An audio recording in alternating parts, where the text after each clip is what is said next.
From the Dallas On Air studios in beautiful Dallas, Texas, this is Fulfillment right here on DallasOnAir.com. And now here's your host, the Mega Bomber, PJ Dunn. Well, welcome, everybody. Here we are. We're still in season 4.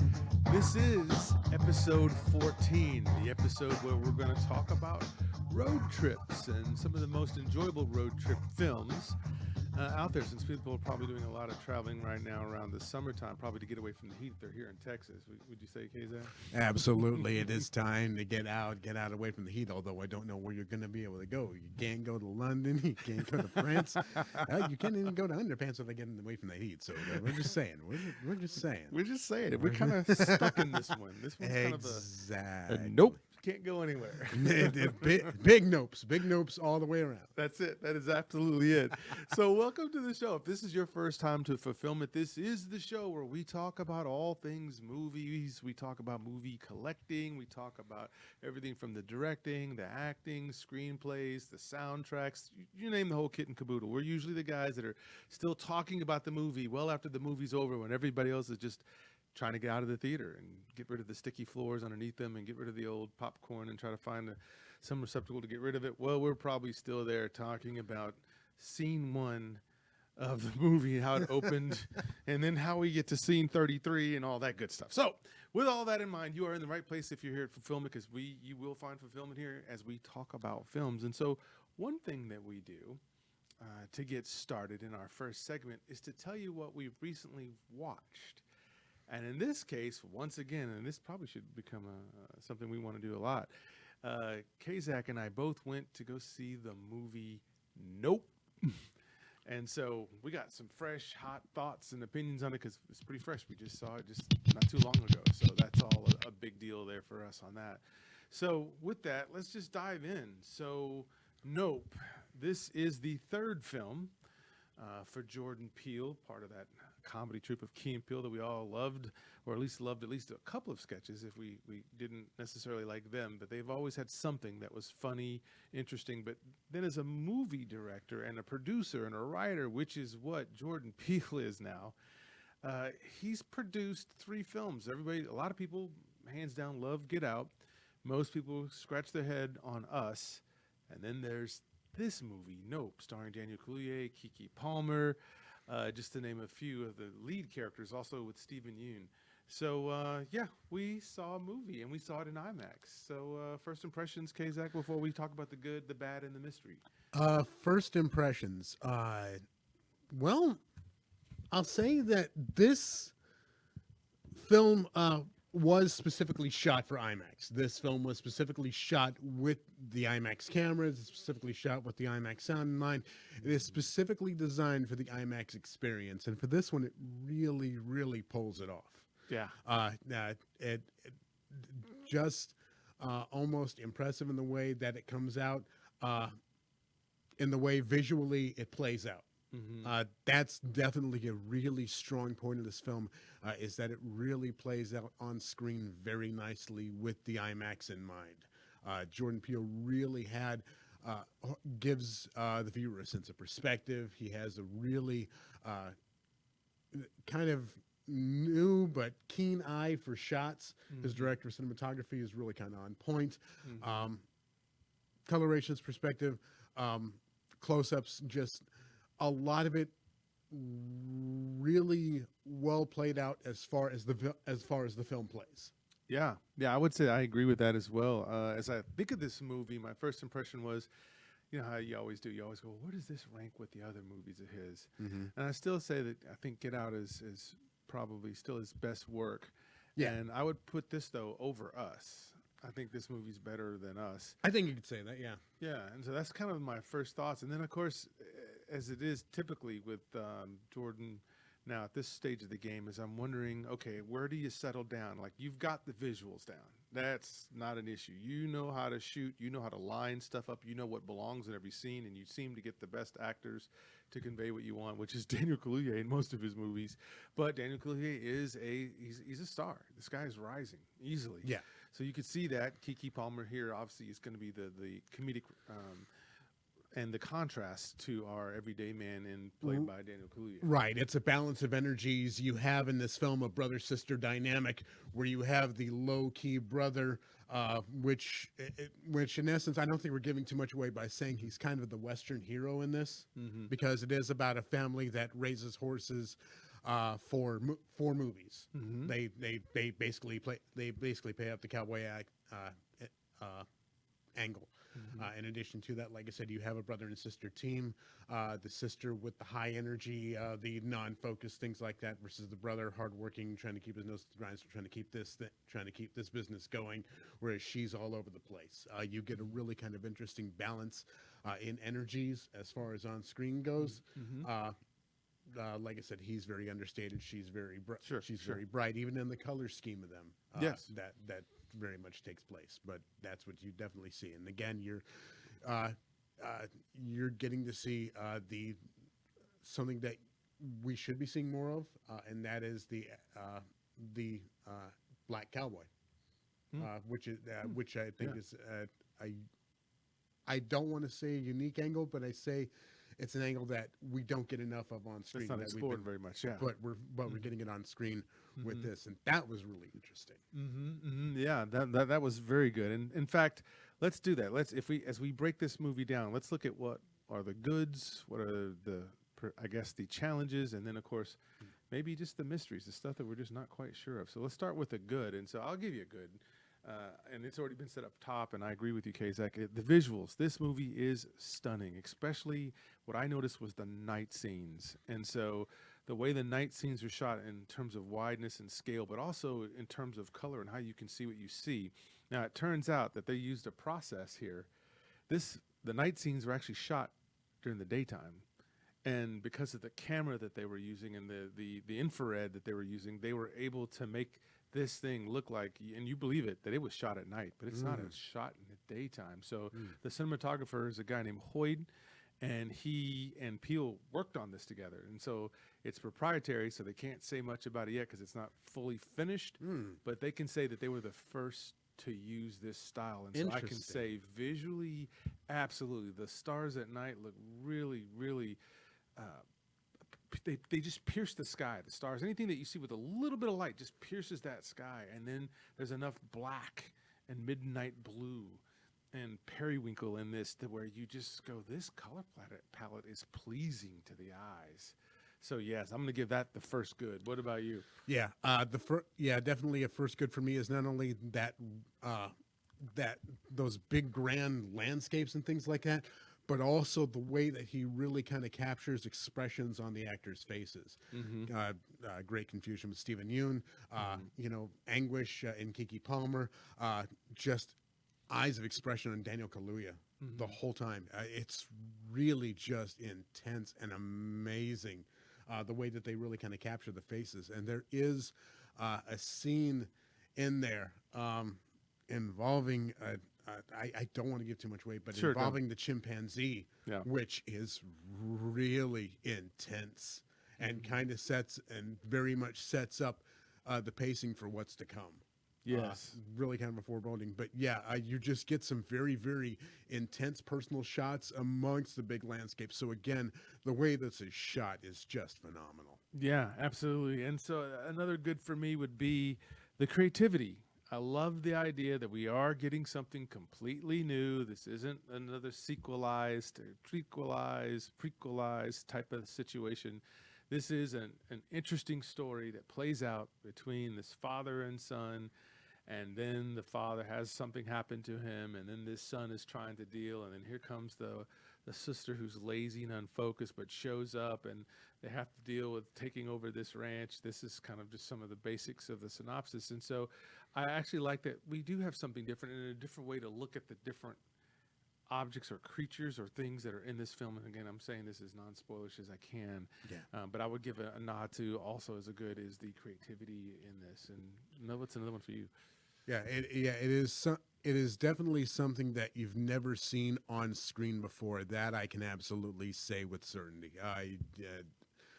It gets very unexpected, and I think even the marketing is pretty smart in the fact that if you think you've seen what you've seen, you haven't really seen it. and without giving too much away, it really impresses upon the viewer. Just did you see that or didn't you? And it definitely leaves you guessing with what did I just see. And again, the perspective in IMAX really kind of plays into that, because I know that when I was watching it, my eyes are darting all over the screen looking for every little detail, and that's very intentional. So again, the way that they direct your eyes as an audience member is really well done. Yeah, and I would say probably my final good here, not that it's there's only three, but just for the looking at the time and all that good stuff, I'd say my final one would just be that I love the fact that it's a horror movie, but they're not really a horror movie. And I love the fact that there are a lot of moments of tension that's created. Peele does a great job of creating this tension. And I like that you just don't get the stereotypical jump scare. I think there's only maybe one, where some of these movies, they put about 15 in every hour that the movie goes on. And I love the constraint here. Yeah. Not to, because there were several scenes where I was like, okay, this is a jump scare moment. And I was relieved to see that they didn't do it. They didn't go for the easy jump scare when the screen pulls back and lets you see the character on one side of the screen where it's empty on this side of the screen, which is usually where something's going to come from. And I love that there was at least 5 of those situations. Yeah, the pacing they could have done it and they didn't. Yeah, the pacing on the scares is really decent. The way that they set up the sound is really well done on the scares. Really an effective horror film for the way that they put it together. Yeah, I have absolutely so. And so with that, you might say, well, gosh, it sounds like you guys love the film. Was there anything about it that maybe for you was not so great? And I thought about this for a while, because there is some great execution here. There's some great ideas here, and there's some wonderful creativity here. But for some reason, there was just pieces of it that wasn't quite connecting with me. And so I think there were just some pieces, because in the beginning, some people have said that the first hour is kind of the hardest to watch, but the last of it finishes great, which if you're going to do that, you'd rather it start slow and build than start fast and then die out, right? Which is what a lot of films do. But for me, there was just some things I quite didn't buy, because I didn't feel like it wasn't fleshed enough to give it the soul, in the sense of, I want to understand about Dad and Kalunye in a way, because they showed us the stuff. But just the idea of the things that happen, and there wasn't much of it to do other than we're just told, and we just can discern by watching him just mope around. And he's already a stoic character, which he's not super likable at first, until you see things start to happen where now he has to figure things out, and you realize, okay, he's thinking. He's a thinker. But at first, he just looks like just a guy lumbering around. And then Keke Palmer, at first, just looks like a wastoid, just looking for an opportunity to just go crash somewhere for a while she's trying to side hustle everything. She reminded me a lot of Chris Tucker. So she was kind of like, to me, Chris Tucker to Daniel Kaluuya's Jackie Chan in Rush Hour. That's what it was, because she was loud, very frenetic about everything. And then the other guy was the calm and quiet one. So I think there were some moments in the beginning that could have helped it a bit, where it kind of drug a bit, just in places. And that was kind of maybe one thing. Right. The human aspect in this is really kind of pulled away from in efforts to get to that third act, that monster reveal, I guess you can say, without saying too much. Yeah, you do. There, it feels like there's about half an hour of human connection and dialogue that's edited out of the film to get to where we needed to get to, which helped the runtime of the film to about 2 hours and 11 minutes. 2 hours and 11 minutes, but by the same token, kind of leaves you head scratching, like, where am I supposed to like you? Where am I supposed to connect with you as far as this family goes? Because again, you're getting kind of dropped into a situation, which is fine. Sure. But not necessarily effective for building an identification with the people on screen. Right. Right. Yeah, I would say that was the case, because, I mean, I think once the narrative told the story that it wanted to tell, you were like, okay, you get to a place where you just say, well, that was just a very interesting way to try to get there. was the way that they went. And so I would say that was probably something that was problematic for me.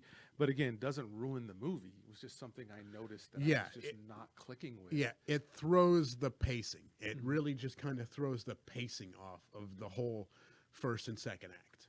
Once you get to the third act, again, you're fine, you're rolling. But once you get to that first and second act, it's kind of, where am I picking up the human aspect in this? Because there's a lot of things that feel sort of unexplained, and not necessarily in the fact that they should have spelled it out to the audience, but by the same token, there could have been more time and attention paid to it if you wanted me to connect with these characters. Again, once you get a director's cut, which is probably going to throw in about another 30 minutes of film, you'll see that connection. Yeah, because I really wanted to believe it was real, because that opening scene is so mesmerizing. When you see it, you don't forget it. Yeah. And then you go from that to all of a sudden, here's a guy walking and talking on a ranch. Here's a guy walking and talking with the sister that shows up. Here's a guy that doesn't seem to be too interested in anything but just taking care of the ranch.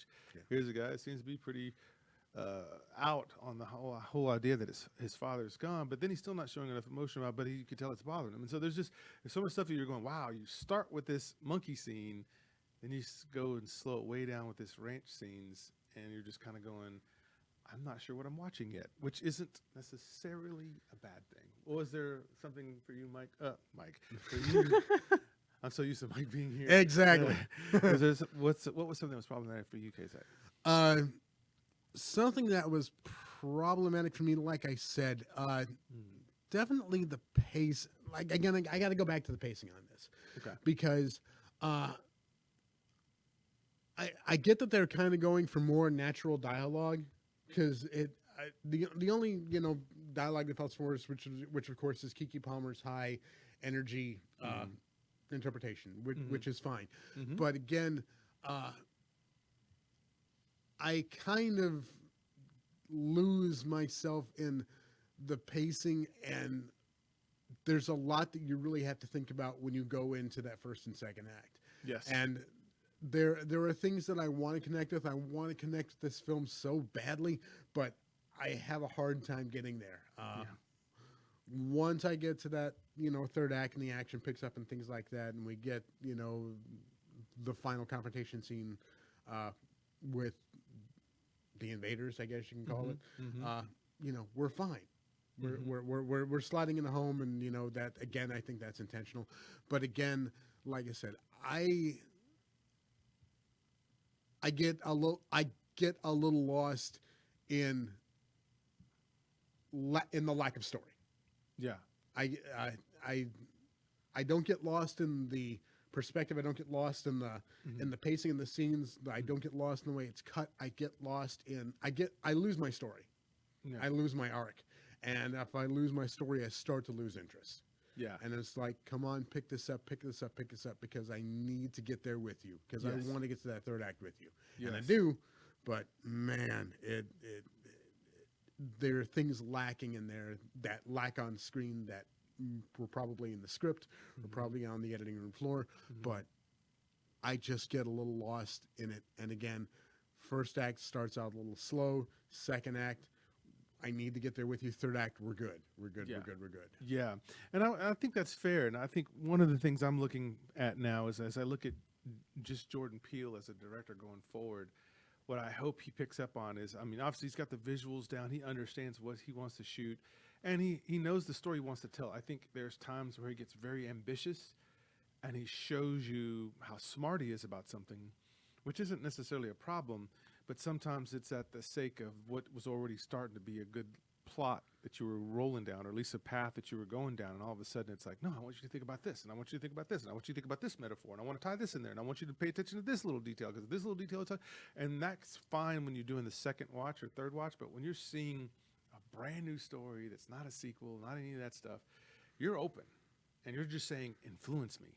And that first scene, you're like, wow, I didn't know it was going to be this kind of movie. And then to watch it just almost slam the brakes and go, okay, just watch this guy walk around farm life stuff. You're just kind of like, huh? What am I watching? So for Peele, what I want is because this movie could have been perfect if he nails just a couple more things about some of the relational stuff, rather than us just going, yeah, he's the energetic one, or she's the energetic one, he's the non-energetic one. They got a dad we barely know who just said a couple things, and then there's a couple flashbacks of stuff that only seem to be serving the plot, but not necessarily the characterization and how full it could have been. Yeah. To make us really go in the first half. I see why you slowed it down, because you really wanted to show that connection between these two. Right. But it isn't that. It's just, no, just watch this because it's going to show you something. Oh, did you catch that? Did you catch this? Did you catch that? And at some point, it's almost. So I just want to see Jordan Peele get that place. So he's almost there. He's got the visual part, but I think there's a Spielbergian way to get people to be into the characters right off the bat. Yeah, there's a definite B story with Stephen Yeun that they really just kind of missed the boat on. They took him out of being a character that you were interested in and made him a prop. Yes. And I don't think that served him well at all.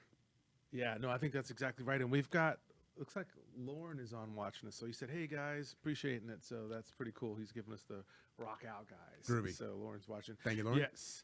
Well, with that then, let's go ahead and dive into the real topic of the day. There'll be more about, people will talk about this for years because there's so many angles you could take on this based off of so many metaphors that were tossed at us. So there will probably be another talk. Maybe I'll do something again on just looking at some of the layers to it.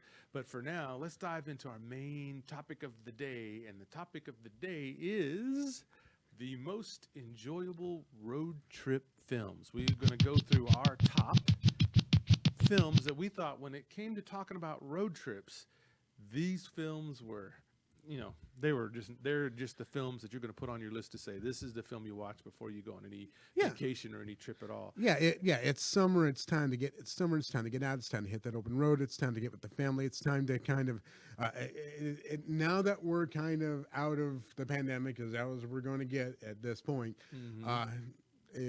We're getting out again. We're kind of exploring the world. Let's see where we get to. And so I wanted to do the vacation today. Yeah. I wanted to do the vacation, the exploration of America. So yeah. And that we shall do right now. So we're going to give you our top 3 films. That these are the ones that came to mind. They don't have to be your top 3, but they're definitely ours. They hold a feel free place. to share your two tops with us. Absolutely. You can put it down in the comments section and let us know, because we definitely will take a look at that. So, Zach, let's start with you first. Give us one of your most enjoyable road trip films. All right. So I had to go with probably the ultimate road trip film of all time, and that is absolutely Vacation.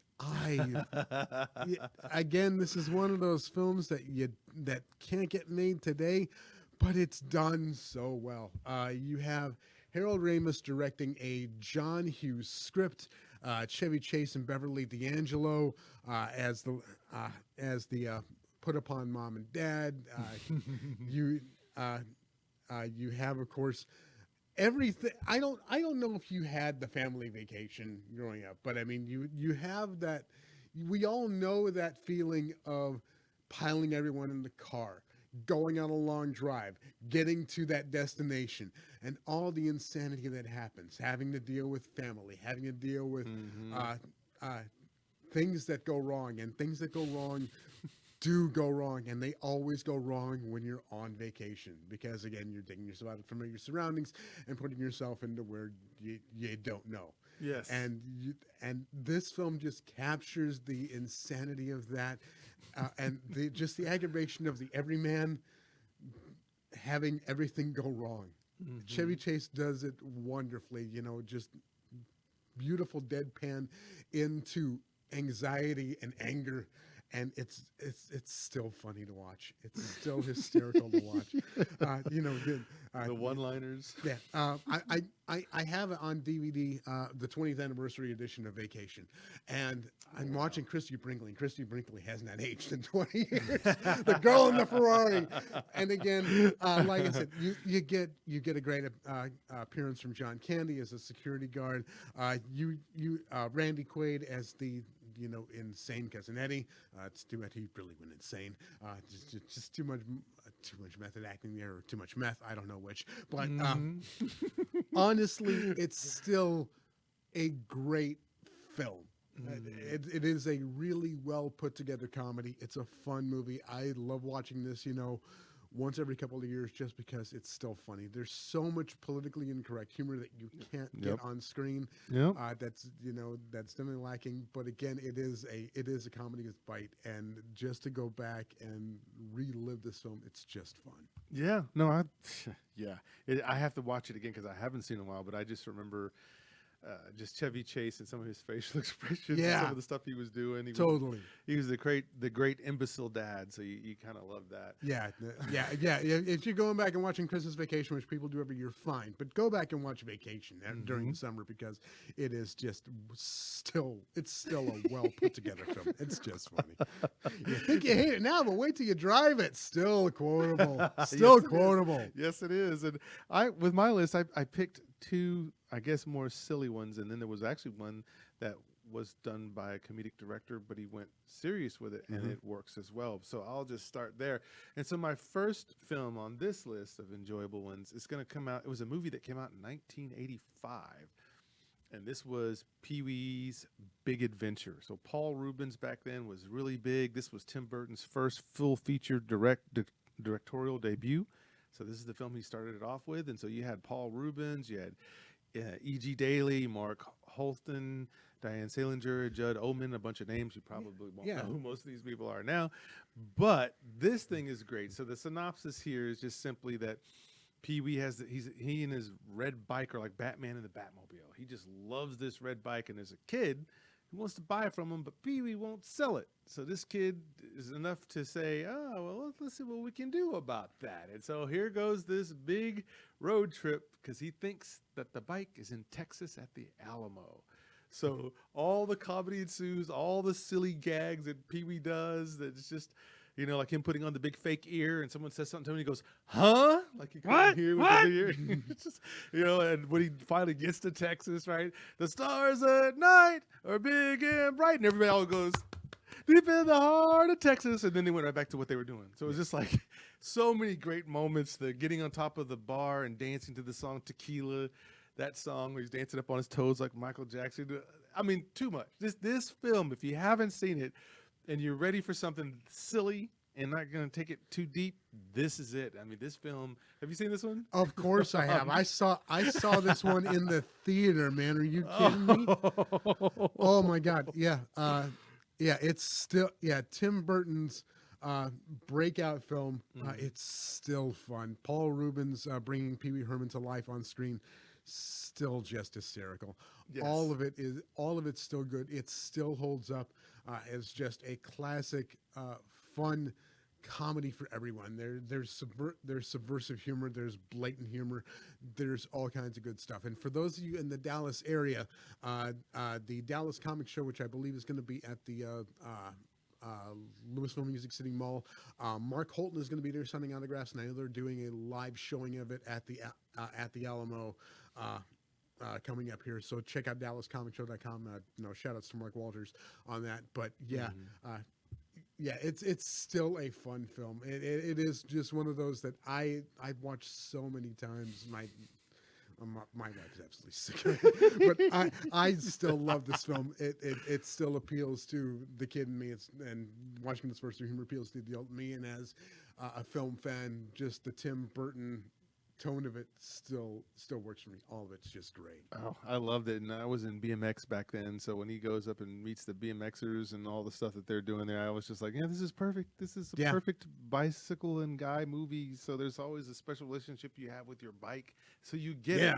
And then from there, you just let Pee-wee be Pee-wee, and the dad jokes abound. You're going to see them, and they're just you just have to roll with it because you understand. This is a guy's character. This is just what he does. What's another one for you, K-Zach? All right. So the second one that I chose, let me bring this up here for some moment. There we are. All right. So the second one that I chose, I went way out with this one. I love this road trip film, and that is, of course, Fear and Loathing in Las Vegas, directed by Terry Gilliam. Oh my Okay. God, this is kind of the iconic road trip book. This is the iconic road trip film. It is still, it visually, it is a dream and a nightmare all at once. You get great performances from Johnny Depp as Hunter S. Thompson, Benicio del Toro as his lawyer, Laszlo. And of course, you get all the great Terry Gilliam tricks. So you get some great cameos in there from people like Tobey Maguire, Cameron Diaz. Of course, you get the perennial Catherine Hellman. You get just so much good, weird stuff because it does start out with the road trip and then it turns into the psychedelic road trip. You get a lot of very strange visuals meant by a lot of strange drugs. And again, you do get the perspective of it as from the gonzo journalist of Hunter S. Thompson going through Las Vegas in the late 60s, early 70s in a time of revolution. And you really just, you visually trip out on this film. I mean, with or without enhanced substances, it is a trip and a half to watch.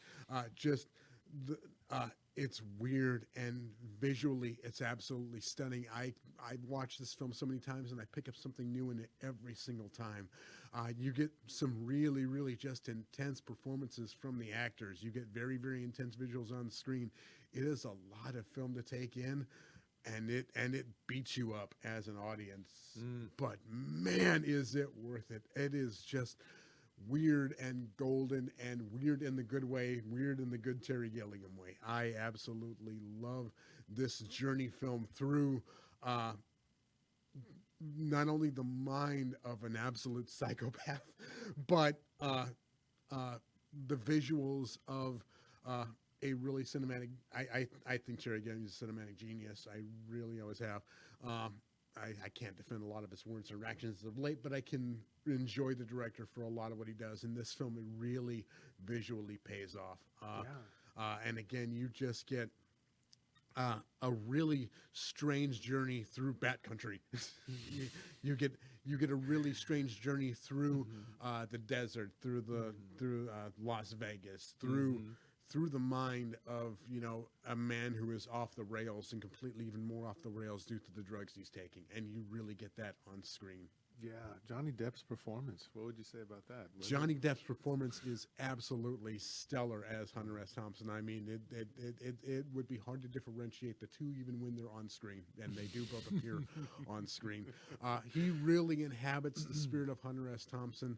I know that in Where the Buffalo Roam, Bill Murray absolutely tried to get Hunter, but this really captures it in every single way. Johnny Depp really just goes all in on this, as does Benicio del Toro. Physically, mentally, just all of it together. It's still a good film, and it's going to hold up for years and years to come. Yeah, it's another film that I have to watch again because it's been so long. I vaguely remember some of it, but I do remember that I did enjoy the film. It wasn't one of the films I thought, waste of time. It was definitely a good one. Yeah. Yeah, well, my next pick was a film that you've heard me talk about before, and it's a film that came out in 2009. And this would be the film Fanboys, which is a perfect 2 hours, right? And I would say in that 2 hours, they don't waste any time. So you have this group of friends. They're going to get together and go on this road trip to go cross country from where they're at, which is the East Coast, over to the West Coast to try to go to Skywalker Ranch because they want to be the first ones to see the new cut of what would become the first Star Wars movie in a long time since Return of the Jedi, which would be that Phantom Menace. And so we understand that one of the guys has to see this film because he's got an illness and he may not even be around to wait for the premiere date. So they think, well, this is a road trip for the ages for all of us to go. So all the comedy that ensues, these are Star Wars fans who run into Star Trek fans, and they get into this big battle that nerds all understand. We've always argued. And so you have Dan Fogler here as Hutch, you know, it's his van. He's kind of like the Han Solo here. And you got Kristen Bell in here, Zoe, and Jay Baruchel, who's been in a lot of these newer Brat Pack movies with Seth Rogen and Chris Marquette and people like that in it. And so this cast of characters, I mean, this is perfect. They're playing Star Wars fans, and this film uses a lot of the lines from Star Wars, but, you know, mixed into what it looks like that they're going through today to try to get there. And there's a trash compactor scene that's awesome that they put in there, and This is a very quotable movie too, and I don't know. I enjoyed this movie. What did you think of it? Yeah, it's an absolutely fun nerd comedy. It is a fun film made by a fan, Ernest Cline, for fans of this stuff. It is a really fun film. You know, the performances in there, the writing in there. I actually have a friend who makes a cameo in the film, a friend of mine who passed away recently, Shappy She-Schultz, and Seth Rogen's character in the film is named Admiral She-Schultz after him. Oh, nice. So he appears like right next to him. Oh, wow. In the Star Trek scene. Nice. And so it's really. It's a fun film to kind of go back, and even though we've addressed Phantom Menace on here time and time again, still we as fans know what it means to anticipate and want to see that film, want to see that really good thing, and we definitely get there with this. It is a fun kind of new, I guess, the new kind of generation of comedians and comedy. Yeah, this is definitely. This is definitely a standout as far as just comedy and fans go. Yeah. It is a really fun film. It's a good one to go back and visit. It's kind of I think it kind of gets forgotten a little bit. It does. But I think it's really worth checking out totally. And again, I like Ernie Cline. If you don't know Ernie Cline, he's the writer of Ready Player One. He's the he, of course, wrote Armada. The man is the ultimate fanboy in and of himself, and bringing in pop culture and things like that. He really puts it together nicely. Yeah, no, I think that was great. I think the music, the soundtrack is actually pretty Yeah. fun as they're on this road trip. So Yeah. I can't remember the last time I heard the President of the United States, that song Lump, but they found a way to put that in there. And just the arguments Christabel's that they just had. adorable. Yeah. I mean, it's the movie is just so much fun. So you have two cameos. You've got Princess Leia in it, and you've got Billy D. Williams in it. And William Shatner. And that's right. And so from the Star Wars perspective, yes, and then from that perspective, William Shatner's in it. You have Danny McBride in it before everybody knows him from Eastbound and Down, right? And so this has a slew of these comedians, but then the material is so ripe for fun, for the fun that you could do in it. Just like Spaceballs was trying to parody it, they do it here the best because they take it from just a fan's perspective, guys who just, guys and girls who eat and sleep this stuff, even own a comic book shop and everything else, and they just.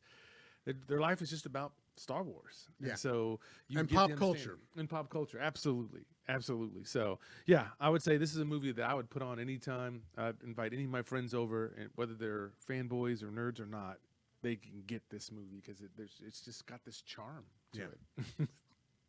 Yes, sir. So what's another one for you? All right. So the third film that I picked, let me get me doing this. Okay, there I am. All right.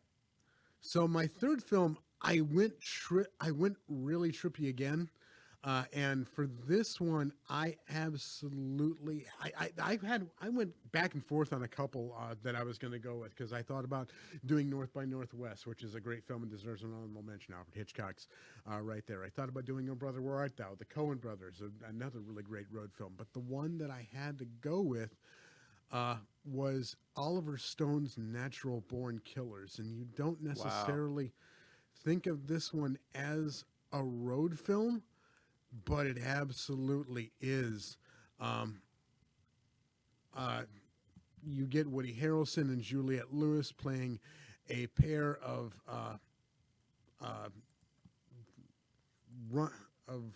people running away from murders and just going on a murder spree all across the country. It's weird. This film is really strange in the fact that you have antagonists really set up as protagonists, but again, you get kind of a very weird journey through the eyes of two kind of weirdly desperate and evil people. And you forget that they're evil. You forget that you kind of get caught up in the celebrity and the mysticism of these two people, but you kind of get crashed into a realization that these people are very terrible. But again, like I said, the journey in and of itself is, again, a very weird psychedelic road trip. Oliver Stone kind of really captures landscape desperation. I interpret using many different cinematic devices to interpret the story. The story originated by Quentin Tarantino. You get, a high crime drama. You get some very, very tough scenes to watch as far as the brutality goes. Right. But you have in here an ultimate chase scene and two people kind of lost in America, lost in consumerism, and lost in what it is they're doing when really they're just two people doing very bad things to people. Yeah. And it really kind of is, more a statement on the media and things like that, but you really kind of see a very strange journey with some very, very bad people. Yeah. And you can't forget that good people and bad people are out there. Yeah. This is not a family film by any stretch of the imagination. No. But it is a film that deserves to be seen, and it is a film that deserves to be enjoyed as far as the journey goes. And it really does take you on a very chaotic ride and brings you crashing down into reality. Yeah. It is a very tough journey, but it is so worth seeing, and it's so worth seeing again and again and again. I still love this film every time I see it. I have not lost my love for this film over years and years of seeing it, even though as I've gotten older, I understand more of the film and, can see it through different eyes. But man, it's still a good movie. And I really love this film. I love the journey that it takes me on. I love the journey. I love the questions that it poses me with. I love the I love the visuals in it. The comedy, the drama, the horror, all of it. It is a really well put together film. Oliver Stone, pretty much at the peak of his powers, as far as a filmmaker goes. It's still just really good. Yeah, you need those movies that show you the contrast, or actually play the role of contrast. Because when you see a lot of the movies of the protagonist always being the good person and always trying to do that sort of thing, then it begs that you say, okay, well, what does the other side of that look like? And this film answers that for you. And then it's unique in that you can sense parts of it where you go, well, maybe I wouldn't act that out, but I do feel that way sometimes that they do. And so that ability to connect with that darker side of yourself, that if you didn't have filters and morals and other things like that, you would let yourself go. And so you're seeing people who are letting themselves go. They are there and they're living in it. And it's not to say to glorify what they're doing. It's to say... Well, it glorifies it at first, but then you realize, oh, what am I glorifying? Oh, wait a second. And that's where and that's really where it takes you, man. Yeah. And again, it is a dark side of America that you get to see. Bad people taking innocent lives and things like that. Yeah. No, that's pretty tough. Well, the number one film that I picked, it's interesting because here's some twists already. So I already picked some funny movies for road trips, and this movie actually is directed by Peter Farrelly, who everyone knows from Something About Mary and a bunch of other comedies. And this is the opposite. He says here he was challenged with that, but you can't do a serious movie. You've done only just corny movies and stuff like that. And he's like, actually, I can. And so there was this script that was given to him by Nick Vallelonga, who his dad was an Italian-American bouncer at a bar that actually happened to one time be somebody who was the driver for a very famous African-American person. So Spike Lee was like, oh, yeah, this is the reverse of Driving Miss Daisy, but this actually happened in 1962, so we're getting it from the perspective of the son. Yeah, this is the film Green Book. This is a book called Green Book. And so this film did win the Academy Award. I watched this movie. I must have seen it at least 5 times. I loved it. I thought this was great. Mahershala Ali gets the Academy Award for supporting actor. I thought Viggo Mortensen should also got it as Tony Lip. Linda Cardellini is in this. We love her. Brian Hayes Curry. Dmitry Marinov plays Oleg, the Russian cellist who's also in the band that Dr. Don Shirley has. It's just a 3-piece. And so this film is set around in 1962 with them. Dr. Don Shirley could have just stayed up in New York and played around there where people were like him. But he decided he wanted to go see how the other half of his group lives, meaning the African Americans in the 60s. And so he wanted to go to the South, but he knew there'd be trouble. So he wanted to have somebody who could handle themselves in case they got into a situation. And that's why he needs Viggo Mortensen's character, who is known as Tony Lip, or Tony the Lip, right? Because he's always fast talking, quick talking. He can get you out of anything, but he's also tough. And he won't take no mess because he's a former bouncer, before the Corcova closed or something like that. So this film is great in so many ways. Number one, the acting is ridiculously great. Number two, the script is excellent, because if you take somebody who writes mostly comedies, you would think, oh no, he's going to kill all this, the serious parts with too much comedy. But actually, this is a lesson in how to do comedy in a serious film, which is dealing with something like the Green Book. So most people didn't even know what the Green Book was before this. And so the Green Book is a historical thing. It's what black people had to read in the South to know where they could go when they went on vacation, because there are certain places where they went in the South.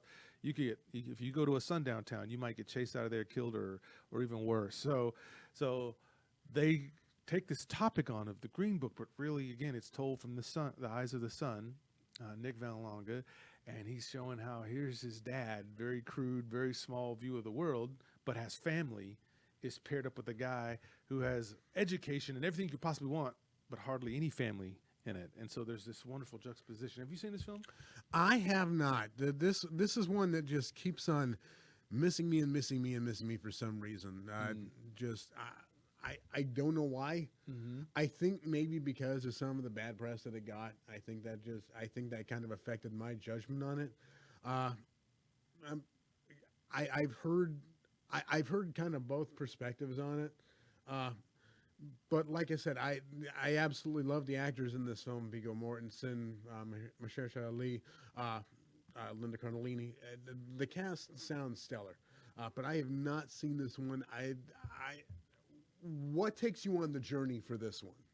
So the journey here for me is, you see how Viggo Mortensen's character Tony Lip, you see how he is, how he lives in a small 1-bedroom house. His children sleep in the same room. You see how he's a guy that comes from nothing. It also talks about class, right? Because he's in the lower socioeconomic bracket, where Don Shirley, played by Mahershala Ali, is in the highest bracket. And for a black man to be there in the 1960s, that's rarefied air.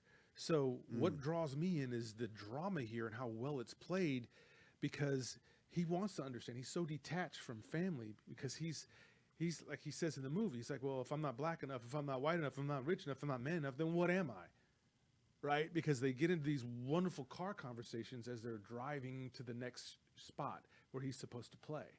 And so to me, it's like, this is super intelligently done, because whenever you can show humor in things that really shouldn't be funny, right, but not overdo it to where it drowns out the tension, that's amazing. So the funny parts are when you see Don Shirley here telling Tony the Lip, he's trying to correct his grammar, because he's like, look, I play for educated people. They pay me big money to come to their big mansions and play. You're going to have to sound.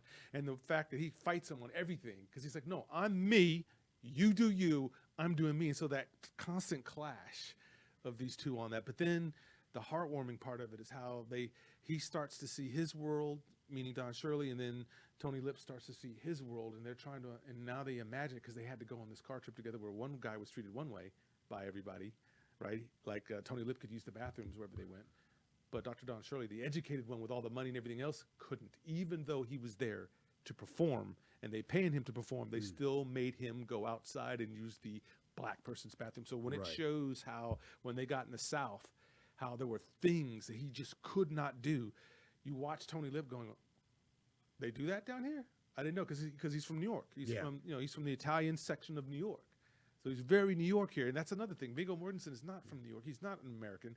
So him getting this without it looking like he's doing a Tony Soprano ripoff was masterful. But I love how you see it through his eyes. Like, I didn't realize that black people were treated that way. And then you see how Mahershala Ali playing Don Shirley isn't like, fight the power. And he's not doing all that. He's using an educated, very smooth way to say, no. I have friends in big places because I play for rich people, that I can pull some strings and let's fight it the right way, not the wrong way. Yeah. And so when you see that all in a car trip, and then they need to get back before Christmas, so that's the ticking clock. Can they get that last show in before they go back to Christmas back in New York, right? Wonderful. Like, this movie is all that. Now, I'll address real fast the kickback on this. So again, this whole woke thing pops in, and then there's some people getting angry about that, and they're saying, well, you know, there's people hating on one side saying, do we need to see another film that's going to make us feel guilty about how the South treated people, blah, blah, blah. So you got people pushing back there. Then you got, sadly to say, African Americans thinking, oh, this is another movie like The Help where the white guy comes in to save the black guy. And it's like, no, it's written in the script. He's the bouncer. He's supposed to. But notice the juxtaposition. The rich, educated person isn't the white person in this film. It's a black guy who, in the 60s, that would be very difficult because you can't hang out with black folks because they don't get you because they're not on your level on that way, and white folks only like you because you're kind of like a novelty piece to come in, and they only let you come in because you can play piano really well, better than Tchaikovsky in some ways, right? Yeah. So you see the class, you see the race, and then you just see his own, what is a man? As he struggles through, what is a man? What does a man do during this time? And then you got the Green Book. Where can I stay without getting beat up or killed or whatever, and in the South while we do this? And he chose to do this. Right? So when you see all that coming together, I think it's perfect. Now, when those guys say that, they think this is kind of like The Help. No, he's not there to just help Dr. Don Shirley. Dr. Don Shirley is actually helping him, too. He's showing him you don't fight everything with your fist, with your hands. Some things you can go in and you can actually talk about, but you got to be skilled. And so you see that, and that's not, you've never seen that before. Usually, if they show the black character, he's got to be big, strong, great with the women and all that, but you never see super educated, you know, diction perfect, understands science, literature, all that stuff, because he has 3 degrees, Dr. Don Shirley. So he's really rare anomaly of what is the stereotypical black man. Yeah. And he puts himself into situations by going on this tour because he knew what would happen, but he still needed to see it with his own eyes. Yeah. The other thing is that I have some prejudgments about this being a Peter Farrelly film, just because I'm not a fan of.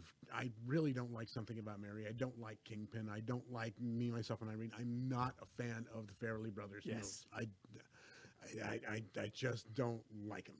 Yeah. So I think that's the other reason why I've been putting off this film is because I'm just not a fan of the guy's direction. Yeah. So hearing that this may be something of a turn for him. It colors me curious. Well, for Mahershala Ali to win a supporting actor role, and then for the film to win Film of the Year, which is pretty surprising. And usually that doesn't always mean a whole lot, but the fact that it did, of course, Spike Lee was mad. He thought his movie should have won, instead. But no, I think this was well balanced because at the end of the movie, while you hate the parts that you're supposed to hate, you love how these 2 men formed a relationship. Formed a friendship, though they're from 2 completely different worlds. And so you almost want to cheer at the end of this movie because you see them both go through this change on how they hard view the other person. And it's not just race, it's also class. Okay.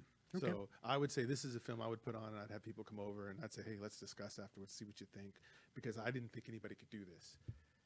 I didn't think anybody, and I think that's why some of the black activists were mad about this film because they were like, "No, it should have been told by a black person," and it blah blah blah blah blah blah blah blah. Really? So that means Steven Spielberg should have never done The Color Purple?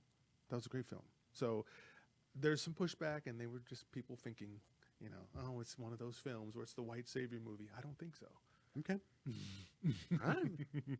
So that would be that. But if we talk about our favorite movies, then there also is the flip side. And so we're going to now talk as our second topic of just one. We'll just pick one because that's probably enough of the road trip films that just, well, they were made. So let's look at the ones you can totally miss us with. So, Kazak, which one of these films would that be for you? Oh, I had to go with one that I absolutely. I've not seen this film, and I have no desire to see this film. I saw a 2-minute preview for this film and knew I did not ever want to see that, and that is the film Wild Hogs. I can't think of anything I'd want to see less than this film. Four middle-aged guys getting on their bikes and getting into adventures. I can't.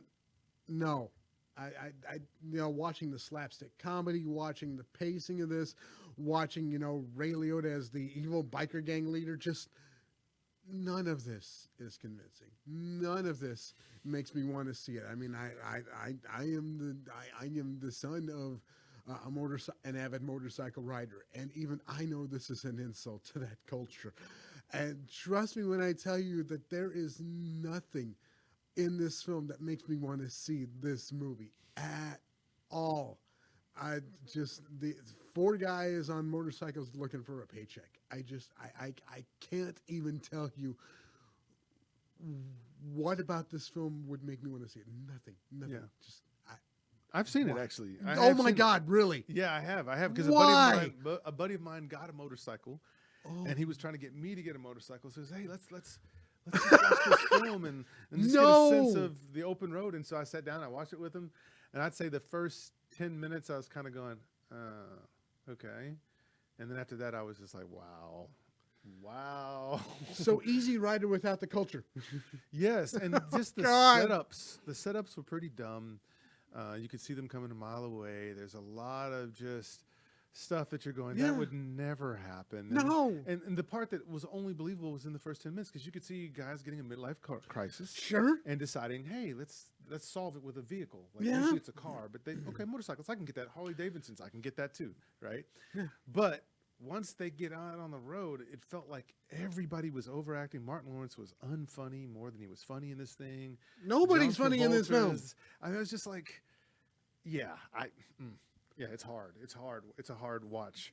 And it'd be worse if you had to watch it again. Oh, did you have to watch it more than once?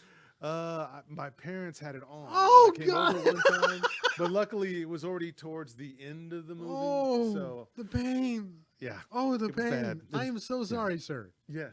You have my sympathy. No, but I have a film that may be just as bad, if not more awful, and that would be Alvin and the Chipmunks, The Road Chip. Instead of The Road Trip, they called it The Road Chip. So this came out in 2015. It's supposed to be a family comedy. Really? Mercifully, it was only an hour and 32 minutes. So the Chipmunks noticed that their guy, Jason Lee, who plays David Seville in this film, is gonna bonding with this woman, is gonna want to marry her, but she has a son, and it's almost like Tommy Boy ripoff, where he marries he's gonna marry a woman. And then Tommy Boy meets Curly Sue. Oh, yes. Oh, and it's horrible. And it shouldn't be called Road Chip. It should be called Road Kill. Or, I'm sorry. Tommy Boy meets Dutch. That's it. Okay. Yes. That's exactly what this is like. So it's unfunny. This was the fourth installment of the Chipmunk films. It probably was the one. There were four of them? There were four of these. Oh, God. Films. And I think this was the one that probably finally killed it. I don't know if they made another one, but I know the fourth one was absolutely the worst. It's supposed to be this musical comedy, funny, family-oriented film, but none of it's funny. No. None of the setups are at least worth it. The CGI is it's just bad, and especially by today's standards as we look at stuff. And their dad jokes as Chipmunks don't work, no matter how Helianized their voices are. It's just bad. And so, yeah, I don't know why this existed. I don't know why they thought they could, and then they call it Road Chip. No, Road Kill. It's better. that pretty much says it all right there. Every inch of it. Yeah, I mean, we are not guys with kids. Let's just get that out there. Yep. But I mean, what family would you want to punish by making them see this? Yeah. I mean, what? This is like stuff that's going to need therapy years and years ago. I mean, this is what passes for a kid's film these days. Come on, man. Yeah, Come it's on, horrible. man. This came out in 2015. I'm glad. Yeah. I don't think we've had anything since then, and maybe we had on a smaller scale. But in terms of the big theatrical release, I think this was what finally put the nail in the coffin. And the horrible thing is that it still made money. Right, because it was made on a budget of like somewhere around 60 to 70 million. It still did over 200 million. So it still made money, even as bad as it was. And I think it got like a 14 percentile on Rotten Tomatoes. And I think the audience still gave it like a 49. And I'm like, well, y'all are some generous people, or y'all are just some bots or something that's just putting stuff. There's no way anybody could sit down and say, this is a great film that can redeem, an hour and 30 minutes of my life. It can't. Yeah, I mean, shout outs to Denton resident Jason Lee for getting that paycheck, but man, that's a hard-earned paycheck, brother. I am That is sorry. a hard out. So, yeah. Well, speaking of hard outs, let's go ahead and get out of here, man. All right, I don't think time. I think we need to travel on that road. Well, it is. And so as we get ready to hit the road, who are you giving some of your shout outs to, K-Zach? I want to go ahead and shout out all our family here on DallasOnAir.com. Like I said, we do want to give a shout out to Jansen Cat for giving us a home here every Sunday. We do also want to go ahead and shout out our compatriot here on our opposing Sundays. That's Cole, Houston, and Cat. Like I said, we're always glad to have them in here for the Rant Corp Pit and Isle of Toys, which we should be bringing you new episodes, I believe, at the end of this month here. We've been kind of a little behind the production of that, but we will be back. But we should be back next week with one or both of those shows. In addition to that, check out everything here on DallasOnAir.com. Absolutely check out stuff like Say Something. Check out Roman Nicole's It's the ADD Show. Check out just all the good stuff that's right here on DallasOnAir.com. I promise you there's something here for you. Yeah, I love it. So I'm going to continue to shout out to my good buddy Lauren Wiedauer, who was watching today. So thanks, Lauren, for checking in. I hope to see you in the comment section to see what you thought, what some of your favorite road trip movies are. But also that couple, Brandy and Barry Austin, Sean Presley, Tristan Frazier, good buddy Harry, Thomas Prim, who also has his own channel, Troy Ross, Daniel Meza, really good friend of mine, and Eddie Medina, Cole Houston, of course, because we are buddies off the screen as much as we are on the screen and on podcasts. And Stephanie Crane, and of course, the film Samurai, the original OG, that was part of the original group of the Fulfillment crew. Just want to give shout outs to them, and to my co-host. Want to give a shout out to K-Zach here for managing what he has to manage behind the screen and still try to talk in a very cogent manner to you, and you're not being able to see what all he's doing behind the screen. So shout out to you, buddy. Much obliged, sir. Yeah. Thank you for tuning in, and of course, we should be back next month with more films. And of course, I'll be back in the studio next week with Cole. And shout outs to Cole and Cat for celebrating their anniversary. So absolutely on there, man. See, that's good. They're celebrating their anniversary, and the next show it'll be my birthday. So hey, there we go. We're getting into birthday season. So that's it for now. We will see y'all next time. Continue to watch movies. Continue to talk about them. If you can't find fulfillment with people that you're trying to talk to, come talk to us, because we can give you fulfillment when it's about movies. We're out of here. Deuces.